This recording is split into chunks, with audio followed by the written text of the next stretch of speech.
ওই নবীর মেয়ে ফাতেমার দিকে তাকাইয়া দেখো, ইন্তেকালের আগে গো মা ফাতেমা ডাক দিয়া কয়, স্বামী মক্কা মদিনার কোন মানুষ আমারে দেখে নাই, আমি লম্বা ছিলাম না বেটে ছিলাম, আমি খাটো ছিলাম না মোটা ছিলাম না চিকন ছিলাম, কেউ আমারে দেখে নাই।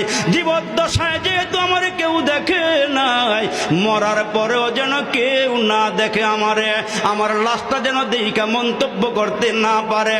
হে স্বামী, তোমার দুইটা সন্তান হাসান হোসাইন রে লইয়া আর তুমি আর দুই হাসান হোসাইনকে লইয়া আমি মারা গেলে আমার খাটিয়াটা রাইখা জানাজা পইরা তিনজনে খাটিয়াটা কাঁধে উঠাইয়া আমারে দাফন করিয়া দিও, দুনিয়ার কোন মানুষকে আমারে দেখাইও না।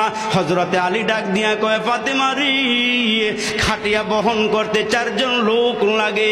কয় 4 জন লাগবে না, এ আমার স্বামী 3 জন হলেই চলবে। মুসলমান যেদিন ফাতেমা দুনিয়া থেকে বিদায় হয়ে যায়, ইতিহাসটা অনেক লম্বা, ওই দিকে যাওয়ার সুযোগ আমার নাই। ওই ফাতেমা দুনিয়া থেকে বিদায় হয়ে গেলে হযরতে আলী আল্লাহকে ডাক দিয়া কয়, মাওলা রে, ফাতেমা ওসিয়ত করিয়া গেছে যেন 3 জনে খাটটা বহন করে দাফন করিয়া আসি। এই খাটটা 3 জনে কেমনে নিয়ে যাব? হযরতে আলী হাসান হোসাইনকে নিয়ে বসিয়া আছে। ইন্দিমে টাইমে বাইরে নজর করিয়া দেখে হযরতে আবু যর গিফারি রাদিয়াল্লাহু তাআলা আনহু হযরতে আলীর ঘরের দিকে আসতেছে।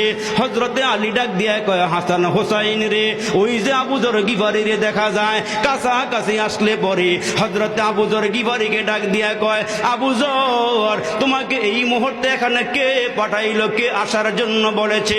হযরতে আবু যর ডাক দিয়া কয়, আলী, রাতের বেলা আমি যখন ঘরে ঘুমাইয়া আছি, আমার নবী আমারে ডাক দিয়া কয়, আবু যর রে, রাতের বেলা এ আবু যর, দেরি কইরো না, ফাতেমা মারা যাবে, তার খাটটা বহন করার জন্য হাসান হোসাইন আর আলী ছাড়া আর কেউ নাই, তুমি গিয়া খাটটা বহন করিও, এটা আমি পয়গম্বরের নির্দেশ।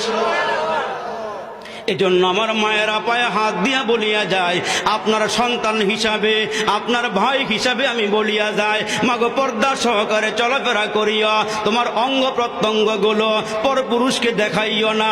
এ মা পদ্মা মেঘনা যমুনার মতন চুলগুলো ছাড়িয়া দিয়া নিজের সৌন্দর্য পরপুরুষের সামনে প্রকাশ করিও না।